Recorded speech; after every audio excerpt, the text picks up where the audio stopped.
Baik, saya mulai. Assalamualaikum warahmatullahi wabarakatuh. Kami dari kelompok 6. Izinkan kami mempresentasikan diskusi kami pada mata kuliah manajemen digital tentang implementasi sistem informasi manajemen rumah sakit atau SIM-RS sebagai upaya transformasi digital pelayanan kesehatan di Indonesia.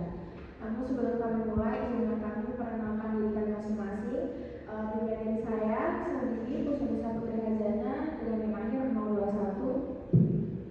Dengan akhir 026. Saya Siti Mahfuda NIM 025. Baik, kita mulai. Yang pertama adalah latar belakang dari digitalisasi kesehatan di Indonesia. Digitalisasi kesehatan itu sebagai prioritas nasional dari Permenkes nomor 82 tahun 2013 mewajibkan seluruh rumah sakit di Indonesia untuk mengimplementasikan sistem informasi manajemen rumah sakit atau biasa disebut dengan SIM-RS guna meningkatkan mutu dan efisiensi pelayanan kesehatan secara nasional. Transformasi digital di sektor kesehatan menjadi agenda strategis pemerintah Indonesia didorong oleh kebutuhan integrasi data, peningkatan kualitas layanan, dan pemerataan akses fasilitas kesehatan di seluruh wilayah. Next.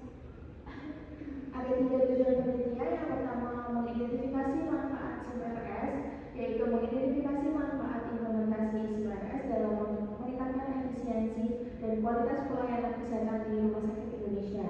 Lalu yang kedua ada analisis keberhasilan atau HOT-FIT, menganalisis faktor-faktor keberhasilan implementasi SIM-RS menggunakan kerangka HOT-FIT, Human Organization dan Teknologi. Dan yang terakhir ada tantangan dan mitigasi risiko, yaitu menilai tantangan implementasi SIM-RS di Indonesia serta merumuskan strategi mitigasi risiko yang efektif dan berkelanjutan.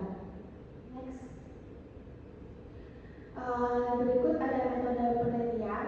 Untuk kelompok kami menggunakan naratif literatur review atau NLR.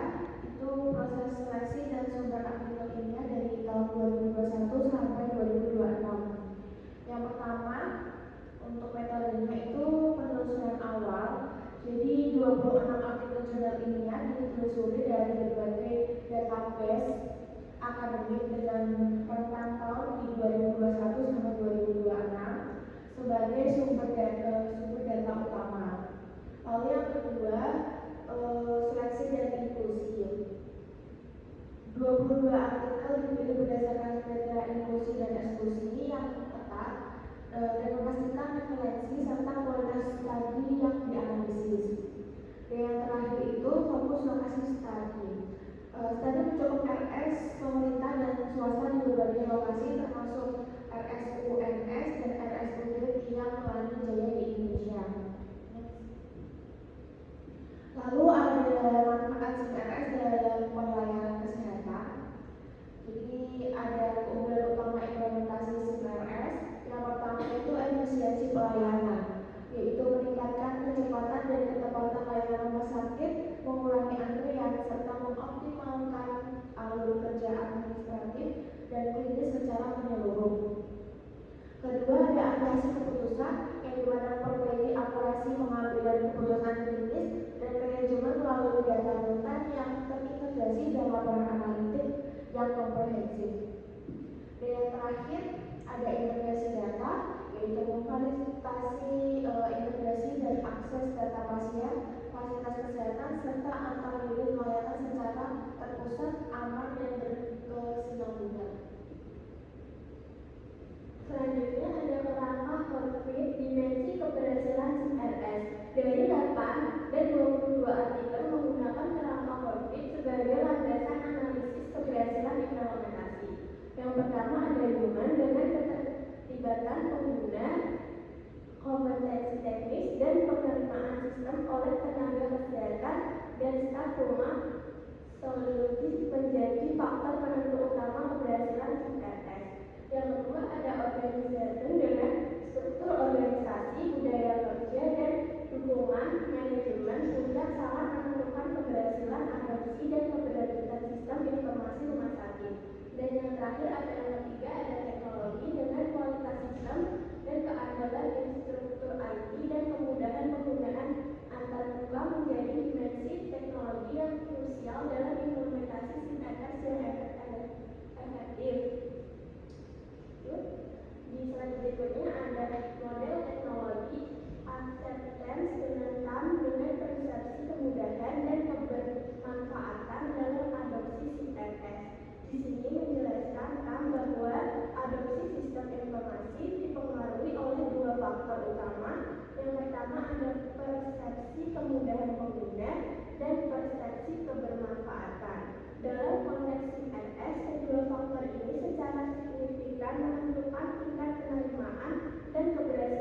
implementasi sistem oleh tenaga kesehatan di rumah sakit.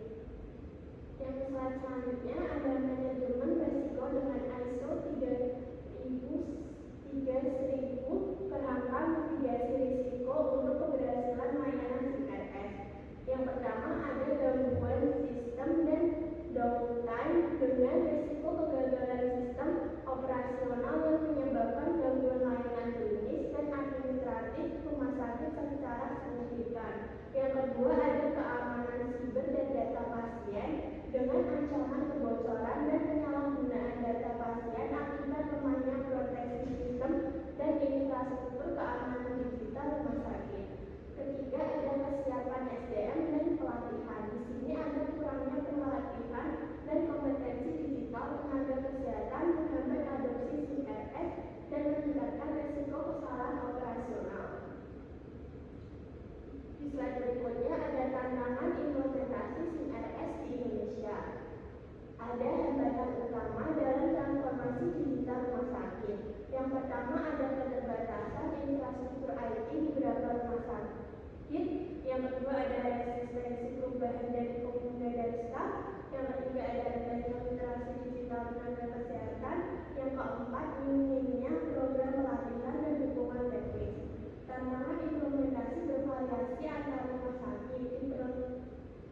Diperlukan pendekatan adaptif dan yang mempertimbangkan konteks lokal, kesiapan sumber daya manusia, dan dukungan manajemen untuk menjamin keberhasilan CRS. Selanjutnya di sini ada pembahasan keberhasilan multidimensi dan variasi studi, sinergi human organisasi dan teknologi dalam implementasi CRS. Keberhasilan CRS tidak dapat tercapai hanya melalui satu dimensi.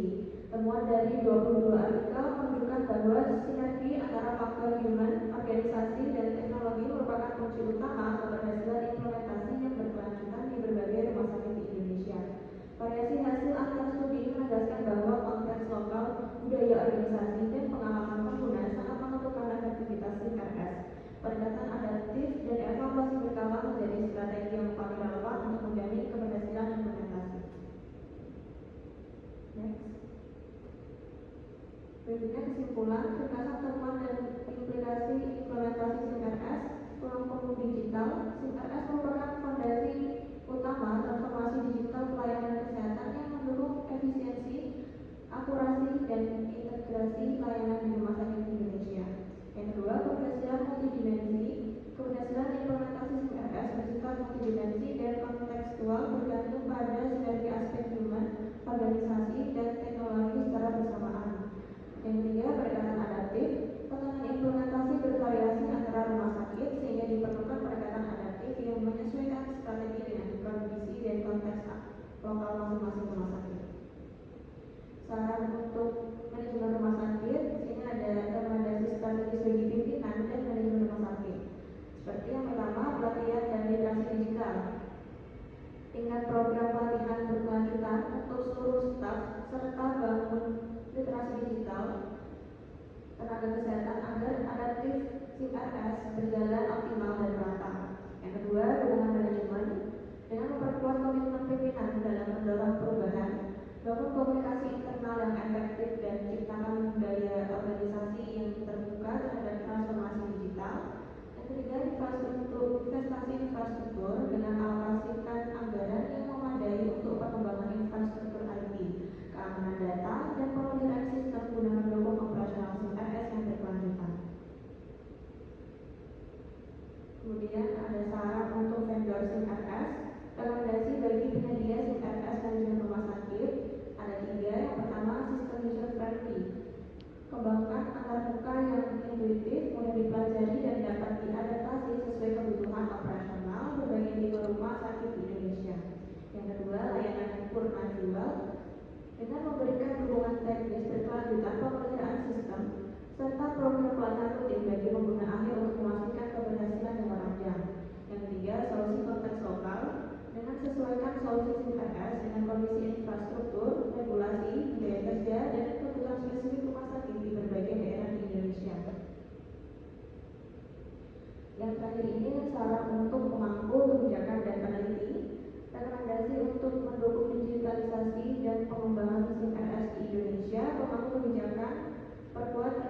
dan insentif untuk mendorong adopsi SIM RS secara merata di seluruh fasilitas kesehatan Indonesia.